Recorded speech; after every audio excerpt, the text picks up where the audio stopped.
What is good, Ninja? OG over here from Player Essence, and welcome to another PE News. Today we have some awesome information for you guys from Dissidia Final Fantasy NT, Lair Princess and the Blind Prince. We got the first details on that, in addition to the BlazBlue Cross Tag Battle director kind of clarifying the DLC situation, and you guys don't want to miss that because it's pretty funny what he had to say, or at least I thought it was funny. Not in terms of the pricing, but just other things like that. So let's go ahead and get right into the news here. So, Dissidia Final Fantasy NT, we have some more information on versions 1.04 and 1.05 updates. They are now available. It adds in spectator and EX skill set copy functionality. So there's also bug fixes and stability improvements too. So Square Enix has released the versions 1.05 and 1.04 updates for Dissidia Final Fantasy NT. Here are some of the patch notes. So version 1.05 is just various bug fixes, whereas version 1.04 is kind of the beef there. That's where they're actually adding in some of the new content. So added in the spectator functionality for custom matches,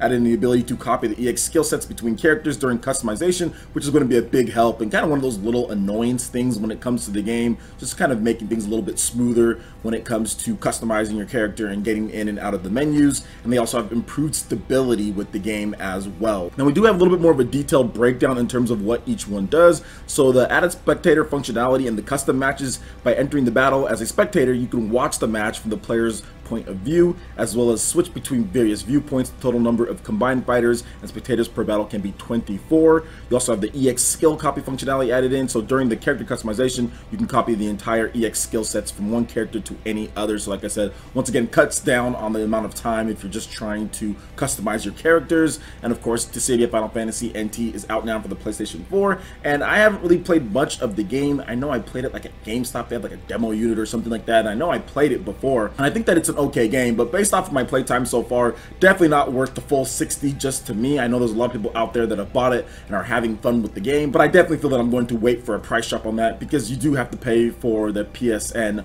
on top of that. So there's just like various factors, the reasons why I haven't bought it, because I don't feel like paying for PSN at this point, and I don't think that it's worth $60 for me. But at the same time, I do feel that it's a great game to watch. I've been checking out some of the professional Super Smash Bros. Players like Nairo, and some of those guys play it online, and it's a great game to watch. It's really cool. I think there's a lot of great Final Fantasy characters in there. Obviously, if you're into RPGs, you're going to think that this is pretty cool to at least look at. And I've always wondered if battles ever played out like this in the Final Fantasy universe. So it's cool to actually see it kind of go down right there in real time with 3-on-3 battles, 1-on-1 battles. It's awesome. I think it's a great concept. I just feel that the game itself, I'm not sure if everything could have been done in order to make it the best that it possibly could be. But at the same time, like I said, it's still a great game to watch, and I think that at some point I'll pick it up, but later down the line when it's cheaper. So what do you guys think about Dissidia Final Fantasy NT when it comes to the new additions here? Are any of you guys hardcore Dissidia Final Fantasy NT players? Let me know your thoughts on the game in the comment section below and how it stacks up to the previous games in the franchise. Alright, and moving into the next article here, we have the first details on the Lair Princess and the Blind Prince, and there's also screenshots as well. This is one of the NIS America games, or NIS Nippon Ichisoft games that we heard about recently. You can guide the Blind Prince through the forest to a quest to cure his eyesight. So interesting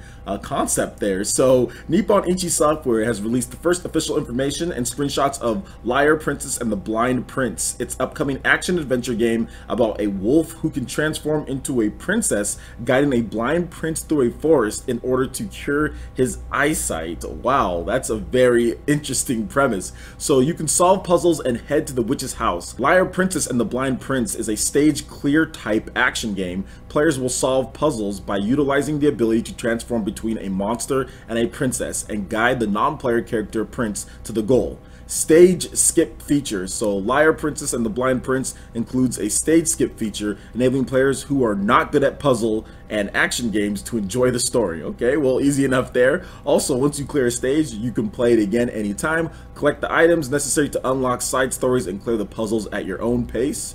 You have warm graphics. One of the characteristics of Lair Princess and the Blind Prince is its pen-drawn analog style graphics. Many of the elements that make up the screen, including the characters, stages, and user interface, were hand-drawn by the designers. Players can enjoy delicate 2D graphics throughout the whole story, including shadow expressed through cross-hatching, multiple scrolling for the better sense of a forest depth, soft light textures, and more during action parts. Also, during story parts, players can enjoy illustrations depicted in analog. You can play in a world of a picture book. The goal of Liar Princess and the Blind Prince is to combine the video game with a picture book-esque visuals, progress the story through event scenes recited by the voice actors and page-turning presentation. There's also the story. In a certain forest lived a man-eating monster that resembles a wolf. The monster had a beautiful singing voice that did not suit its fearsome appearance, with which it was proudly singing on a moonlight night.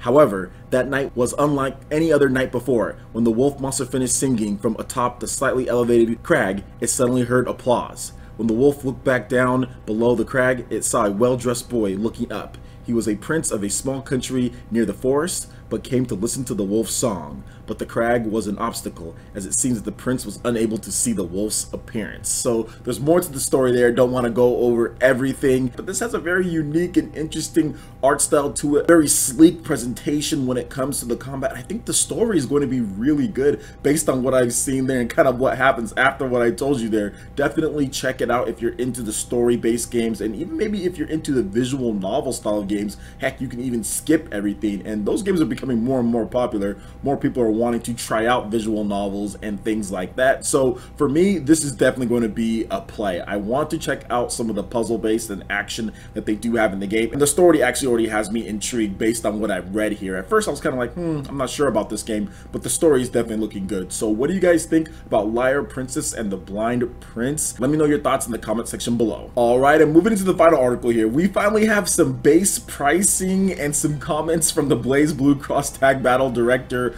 when it comes to what you're going to get in this game, the DLC. You guys all know it was a little bit of a debacle when they first announced the 20 DLC characters. People were really mad. People were like, what the heck, are you going to charge us for all these characters and stuff like that?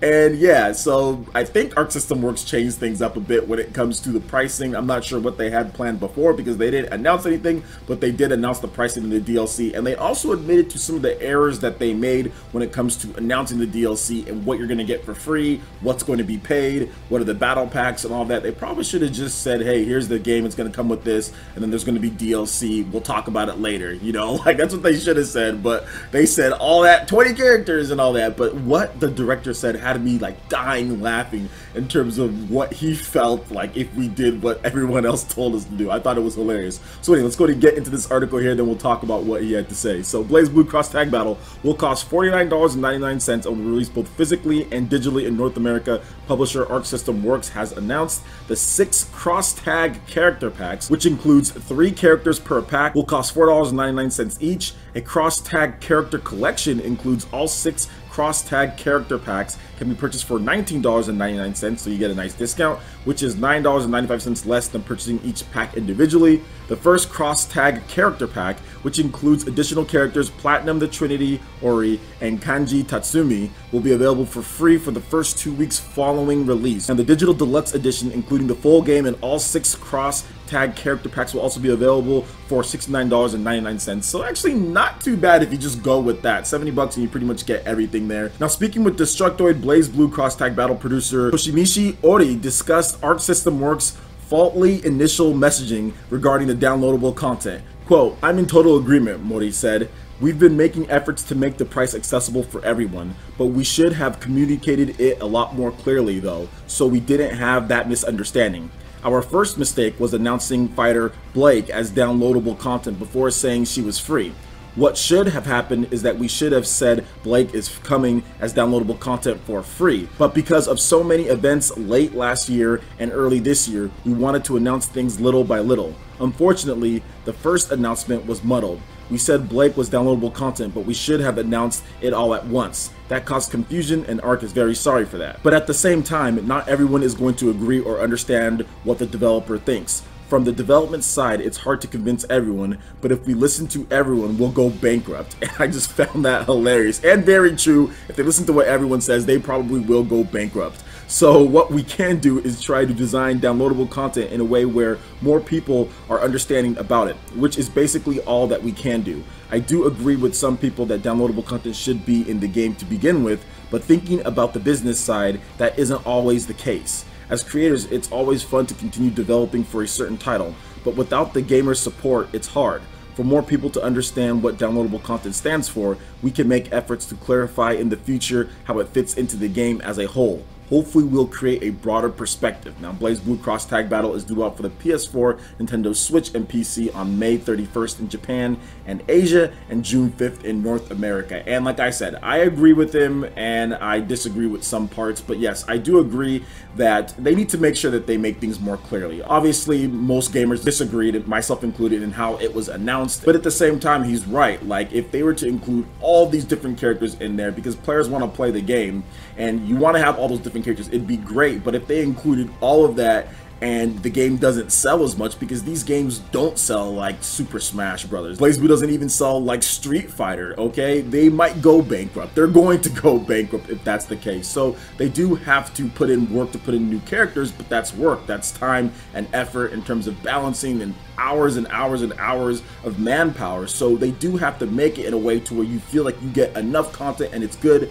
and there's continued content to keep you interested in the game. That's the one thing. Heck, Smash Brothers, which is probably the highest grossing fighting game out there in terms of revenue, that still had paid DLC as well. So if they're doing paid DLC, Arc System Works is definitely going to do paid DLC with this. They just need to communicate it better, and they need to make sure that they implement it in a way to where people think it's fair, because when you say half of the roster is behind DLC, but then you don't know which ones are free and all that, then people get upset. You don't announce prices, but I do think that $69.99 for everything there is not too bad. I honestly feel that that's not too bad. And Arc System Works is not a major publisher. They're not somebody out there like Nintendo or like Microsoft or like Sony. And I'll take this over microtransactions. That's one thing that I will say. I will take a $69.99 character pack to support one of the hardest working developers out there than microtransactions and loot boxes that people are rushing out to go buy when it comes to Star Wars Battlefront and other games that just have microtransactions